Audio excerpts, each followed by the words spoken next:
Hello there everyone, this is Mark3 and welcome back to Timberborn, where I realised I slightly messed up my housing order here, but oh well, I don't really care too much. I was planning to use some more advanced housing where I built some regular housing. So yeah, those two housings are out of place. Whoopsie. Oh well, no point crying about it now. But yes, welcome back to Timberborn. Post-apocalyptic city builder where humanity has died out and the world has fallen to the beavers. Yes. Yes, indeed. Welcome back. So, starting today, I'm going to start getting some setups for harvesting trees and things. And one thing I like to do is I like to lay out some roads where I think I want to have stuff to be. Don't worry, this will make sense later. But that, I'm going to put that like that. I'm going to put out a... How high is that? 2? I guess I'll pop a road there. And that's because the roads, of course, extend how far people can go, how far your beavers can get, how easily they can get around, usually. Especially for things like lumber flags, it really helps to get them out there more quickly. But so this is all part of the plan. But right now, these guys are doing their own thing. I'm also going to free up 2 of those. And I'm going to put out some more lumber flags over here. Like so. That should be good, right? I mean, you can... hang on, let me delete that. I wish you could see the range on these things otherwise. But, yeah. That's good range. I want to make sure they can reach where I plan to put trees. So, just that spot I picked there is absolutely fine. But yeah, moving on. I guess maybe another water barrel. But we should be fine with just the one water barrel and the pump, honestly. I mean, it's a bit late really to worry too much unless we like speed build the barrel or something ridiculous like that. Might not actually be a bad idea. You're not sure. Hell with it. Let's build one barrel. It takes 15, but it's right next to the lumber pile. It won't fill properly because we've only got the one pump running, and of course, and we're actually starting to stretch our capacity with that one. So we actually getting to the point where we really should have a second one down. And yeah, they didn't get a chance to build it before the dry season started. So here it comes. Dry season. Dry season. Tick, tick, tick. And then, drought has started. Notice the water motion has stopped in this upper layer. And now it is going. That's gone. Yes. As the water recedes, the land dries. The water is stopping. Yes. And as it recedes... so does the green. Now the thing is, this particular bit here stays for quite a while because it's almost entirely flat, so it's a big long flat section here. But that will drop in a little bit. Now this is why I built the hamster wheel. The water wheel only works as long as the water beneath it is fast flowing. I should have probably mentioned that when I said there was like some misinformation about water. Sorry, about power in the last episode. So, I guess one of the things here is... oh, notice it's swinging slightly. That's because the water is moving a little bit to reach the pump here. So, the pump created a little bit of a flow, and that was enough to get the water wheel to spin, at least for a few moments. And that's the thing. These things respond only if there's enough current. If it's a really slow current, then they don't work at all. So, big, wide open sections of water... not the best idea for water wheels usually, unless it's obviously a fast current. If it's a slow current, then you're better off not really trying for the water wheels, or you maybe try one, see if it works or not. Who knows? But yeah, look for fast water where possible with those things. Yes, I'll delete you, I'll delete you, and I'll delete you. There we go, so delete those things. Right. Next thing, of course, yep, see, all that's gone, the green is gone. The trees are actually starting to die, so this is a big thing. Trees can normally survive longer But crop plants, if they dry out, they die super quick. And that's another thing of keeping like the ground hydrated. Dry ground, your farm crops are going to go to hell in a handbasket really quickly. So that's why you need to get water retention. You need to use your, if you're this faction, your irrigation towers, because they can feed off your water supplies, your water stocks. If you're the Iron Teeth, you can set up water pumps to move water around. And there's a little trick which can imitate an irrigation tower, actually, which is like you put down 4 solid blocks. In this case, the levees, because the dams, of course, they are only half a block. And if you tried this with a dam, you'd leak water all over the place. 4 levees in a diamond formation, like this. Yeah. Then an extra block there. Put the Iron Teeth water pump here, over this it. And then it'll fill up this with 1 block of water. And it would hydrate 16 tiles circle around it. And apart from an initial dump of like a whole bunch of water, so it's like kind of 20 to 30 odd water-ish, I'm not quite sure of the volume, but somewhere around that region. So the bulk of the contents of a small water tank will get dumped into that spot. And then the pump itself will hold another 15. But you can use that to create basically an irrigation tower for the Iron Teeth, and it is very efficient. And it'll let you feed your water stock into keeping your crop fields and stuff hydrated. So, yeah, you know, watch out for that kind of thing. Get rid of that because I don't need it. Right. But yeah, water stocks. That's the easiest way to lose this game, if you run out of water, flat out. And this counts as part of my water stock, by the way, because I'm pumping it into my actual water tanks. But honestly, this is not much. That is an incredibly small amount of stored water. My pump rate is low. So if I was on hard mode, this would be a death sentence right here. Shows how casual I've taken this game on normal, doesn't it? Especially, look at this, 3 days of drought. Oh, that is so low. On hard mode, the first drought is easily towards 8 days. 6 to 8 days is what you'll see straight off the gate, and it just gets worse from there. And that's how this game plays. It's like the droughts get worse and worse and worse. I don't actually know if there's a limit, but the test is how well your settlement can survive losing its steady supply of water. I don't know if there's a hard cap on how far it goes, but I suspect right now there is not, because it just steadily increases. So, you know, that's how the game plays. Anyway, yeah, let's go ahead and keep going. We've got 53 lumber. I'm going to put down a shrub there.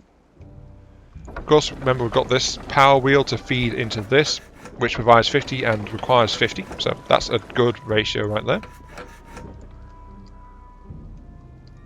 But I also have 2 free beavers, which I am thinking I will... 2 free beavers. I'm going to plop those guys down into... I was going to say gear production, but I'm not quite there yet. I think I'm going to throw them into... Yeah, I know what I'm going to do. I'm going to get a grill. Right. Gonna pop it. I think there is a good spot for it.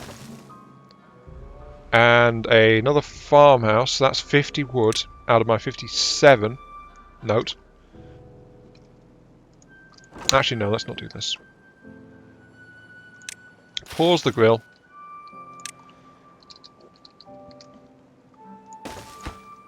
Pause the farmhouse.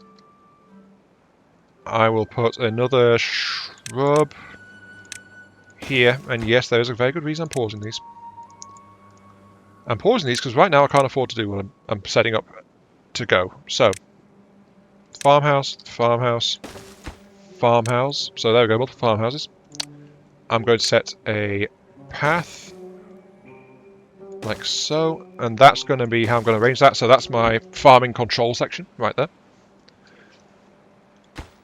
Now that farmhouse I think could be good. Let's double check it really quick. Doesn't quite get everything. So I might want to change that and have the farmhouse somewhere else. That farmhouse is good.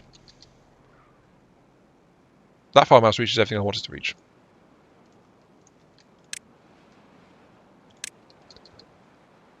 That said though, this farmhouse actually reaches back here, but I'm going to use this bit definitely. And I might not need that third farmhouse. We'll see. We'll see. But we're going to start out. We're going to get our trees growing. So I'm going to plant for... keep accidentally selecting birch. I want pines because, you know, bush rate efficient, still somewhat okay wait time. As far as trees go, they've got a decent wait time. So let's just set that there. Right. And this is why I said earlier, it's like I'm basically going to do fields for these things because I'm going to batch them up. So I'm going to get this set of pines planted, and this will take him several days to plant, by the way. So the sooner you get a forester rolling, the less of a sudden OMG you're out of wood, you can't build anything ruffle thing happens. The sooner you do that, the less of an effect that thing has. So, you know, it's a good idea to get a forester way early, as soon as you can, literally. So as soon as you can get yourself a powered lumber mill up and some research, you want to get a forester down and cranking out extra stuff as soon as possible. Also, I'm gonna... yeah, we built this for 60, right? I'm gonna take potatoes. Oh, that's perfect. So that's 10. So that is worth 40. Takes 6 days. That's enough for 40 beavers. And then, of course, we need the same for 3. So 10. That's 9. 18. Actually, that's not quite what I want.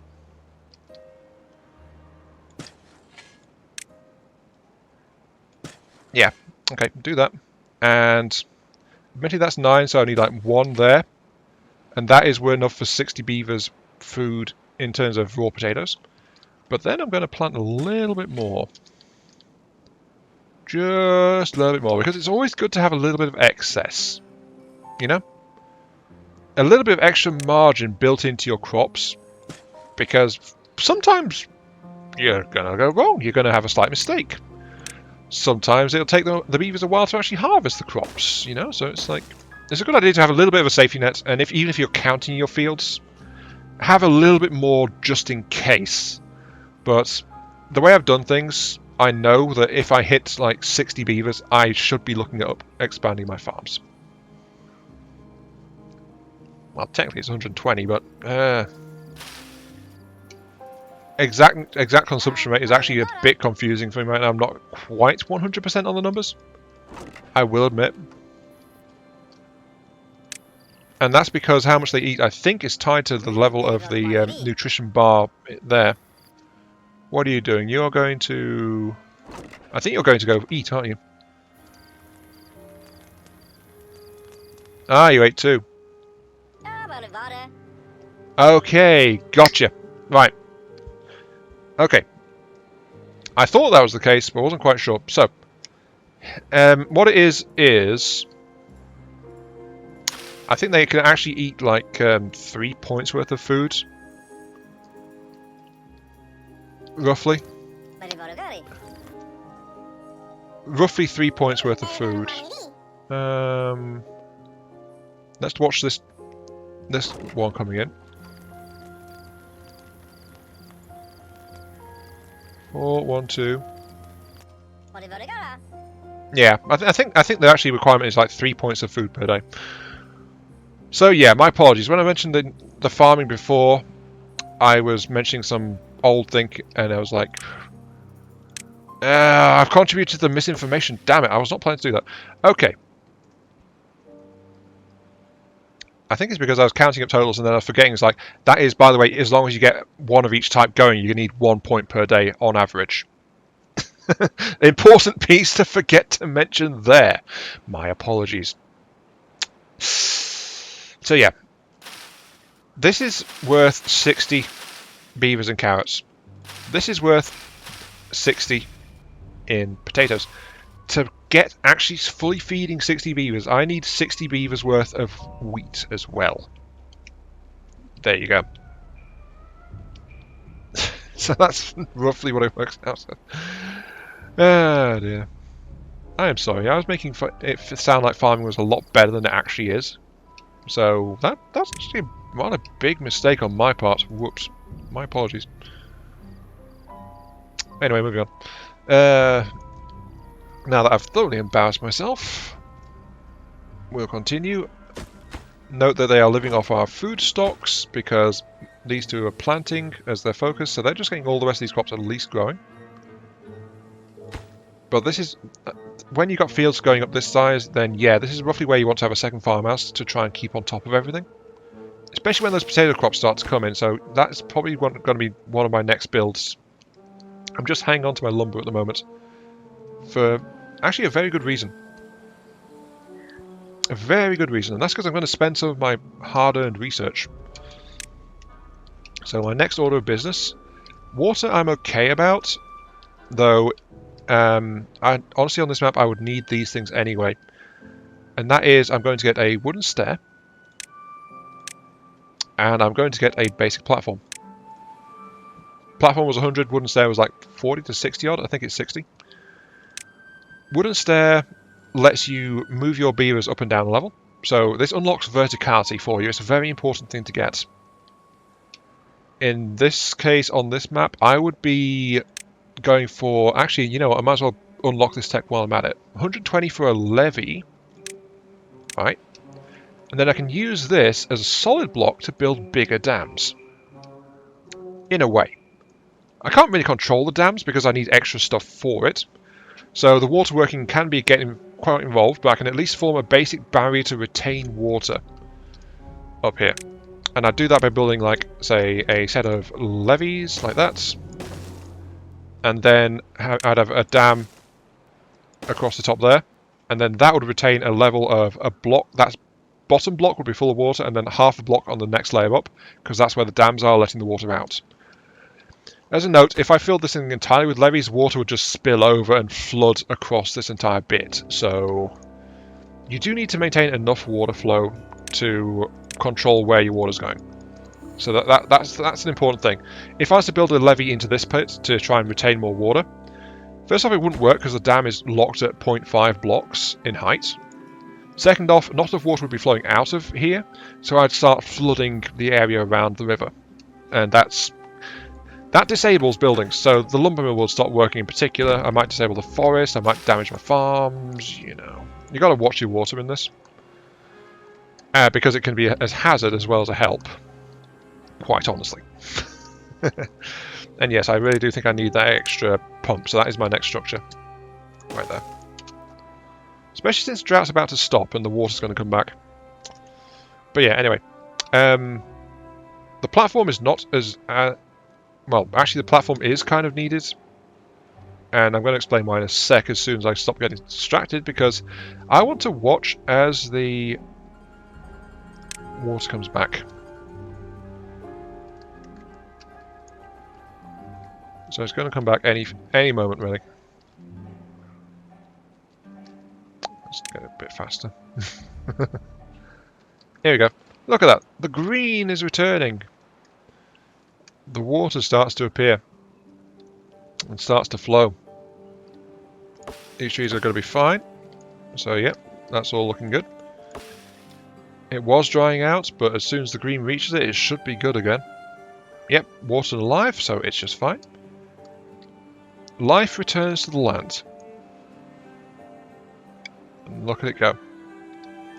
It comes into here, it starts to fill this. If I was to scroll down, by the way, you can see, you can roughly look at it, and oh look, it's suddenly rising quite a bit. The water mill's going, so I can pause this one. And then, I actually built this one back because of how it looks.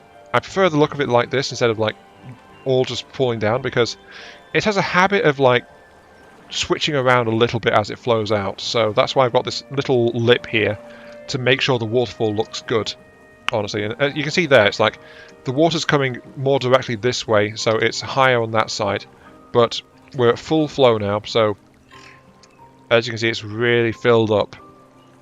And there is honestly an effect which is like a water surge at the start of a wet season if you've got barriers across it. So the water flowed in, it bounced back, and things like that. So if there's not a flow, you can actually cause temporary flooding that way as well. So the water is actually modelled quite interesting. I mean, look, there's a bit of overflow going back there as well as the water tries to flow out properly.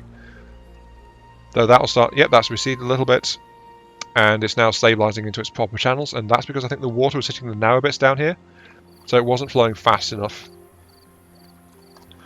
Also, a cool little thing is if you look into a mountain like this with your camera, you can actually see the...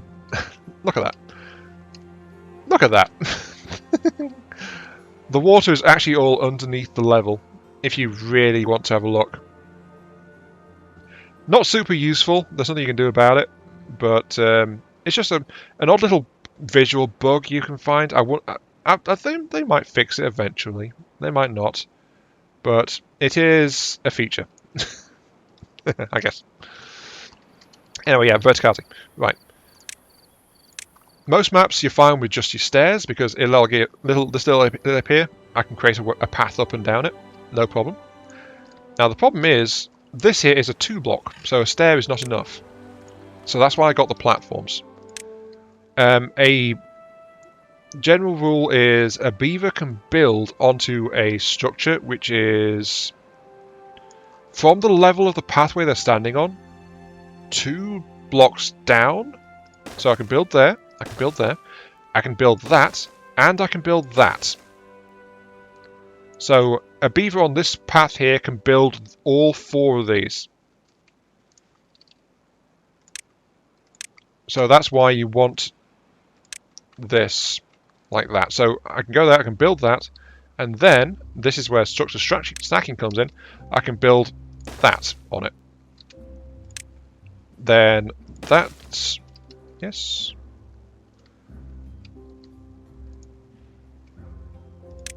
Then we can go down.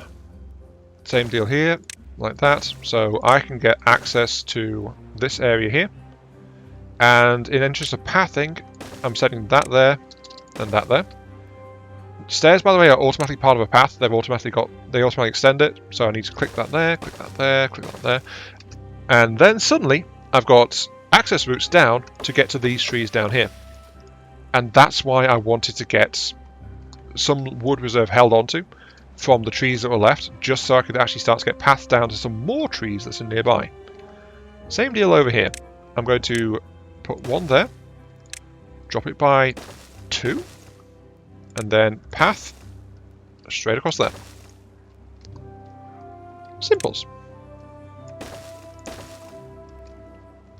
Honestly, this one is the shorter one to get through, and it's also nearer here. It might even be in reach of some of my harvester flags over there, but I doubt it. So I'm just going to...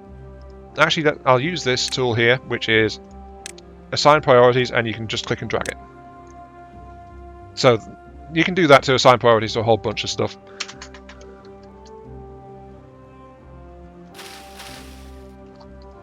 Always useful. Okay. That's been planted. There's a little bit there which can't be planted. That is fine. I'm going to tell it to... oh good, that was actually gone, so path there. I'm going to tell it to go ahead and plant a whole bunch more pine trees in this section here. Yeah, and as a note, by the way, apart from a couple of seedlings, this entire section is now actually completely devoid of trees.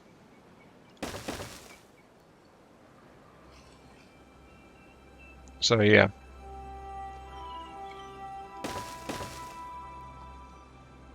Maybe I'll put a path up there, I don't know.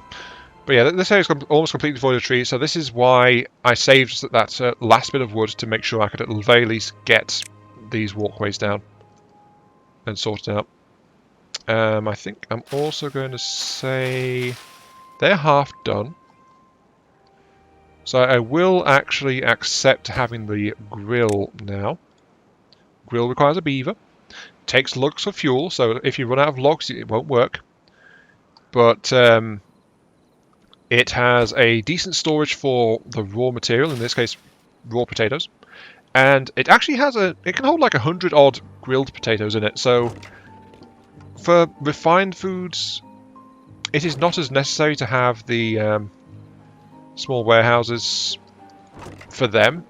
They can delay those a little bit. Also, I am running a bit low on food, so I'm going to restart that berry flag as well. The berries have been repopulating a little bit, but I'm flat out not harvesting enough food at the moment from my crop fields because my food values are going down a bit. So, you know, it's a good time to be making sure I'm expanding, making sure my basic supplies are good. My social is also probably kind of low at the moment. Yeah, it's a bit down. Nothing major, but, you know. That's there. I'm going to pause that because I don't have anything for it to do just yet, but it is coming. And I'm also going to allow that shrub to be built in the middle. First, because it's going to be blocked off as soon as that last farm is built, but also because it's going to benefit the grill having it there. So, you know, it's a good idea. Look at that, though. I've got access to those trees down there now. Unfortunately, the gather flags don't have enough reach to get to them. But, that's fine. I'm just going to... There we go. And I'll mark this one as well, just for the time being, and I'll cancel these ones that are in places where there's no longer any trees. Just tidy up a little bit. Zoop, there we go, yep. That's all good. I'm gonna... let's neaten up slightly, I suppose. Let's clear the paths off. Let's mark over here and over here. I guess. I mean, how far does this thing go? It goes all the way to there. Okay, right. So yeah, I'll mark all this as harvest territory because the vast majority of it is going to be.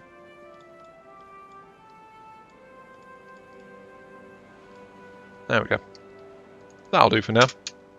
And it's looking good, looking good. I'm also going to tell it, because I'm short on a few people, I'm going to tell it, hey, put down a couple of lumber flags over there. And for this one as well, a couple of lumber flags over there. So, you know, we're going to strip out the trees pretty quickly. What was the whole thing about beavers meant to me working with nature, and here I am just doing mass deforestation and stuff like that? Hey, it's all in the search of making sure I have enough supplies to keep growing. In this case, though, I'm actually short on, looks like planks, because, of course, limited plank storage, so I didn't have... Well, oh, no, I've got planks. Fine, I'll assign a couple of extra builders, then. Make a liar out of me, will you? Oh, yeah, some more carrots coming in. They're coming along just fine. Besides, I've got some spare population hanging around as well. I could really use more housing, though. I feel like I said that a lot, actually. I could really use some more housing. Because it's usually true. I'm just watching my lumber supply, which is down to 33. Let's put that one there and that one there, sure. 24. If I spend... Now, the problem is I want some more to get that connection down there. Though I will be getting the lumber from over here. So that is a consideration. I'll be fine. Also, I should probably continue planting stuff. Let's plant the convent as one of the recommended / useful things, which I saw in Catherine of Sky's videos, actually. is planting the denser trees closer to the lumberjack spots. Is generally a good idea, because of course, sure they don't harvest very often, but they do give you a boatload of lumber every time they do. So, you know, harvest it more quickly in general. Whereas the if you plant like I'll plant them out here because there's no way they'll get put down before all of the maples are. The birches though, they single wood, they're done. And yeah, I know I'm mixing things up, but I don't care. I'm just setting it to be planted out right now, so it'll be fine, I suppose. Let's make it maple along here. And I'm going to delete some of this pretty soon, honestly. But yeah, and I'll set it to be... Well, as you can see there, the saplings there are getting in the way, so I'm going to leave that for the moment. But yeah, I'm afraid that we're also at the half-hour mark, so time to end this particular episode. I love that waterfall. Yeah, time to end this particular episode. So this has been Iron Mark 3. I hope you guys are enjoying the show and this visit to Timberborn. Here comes the potatoes, so that needs to start going. Yep, and I'll catch you all some of the time. See you all later. Yes, grow potatoes. Grow the potatoes. Look at that, 120 grilled potato storage. That's a sizable chunk.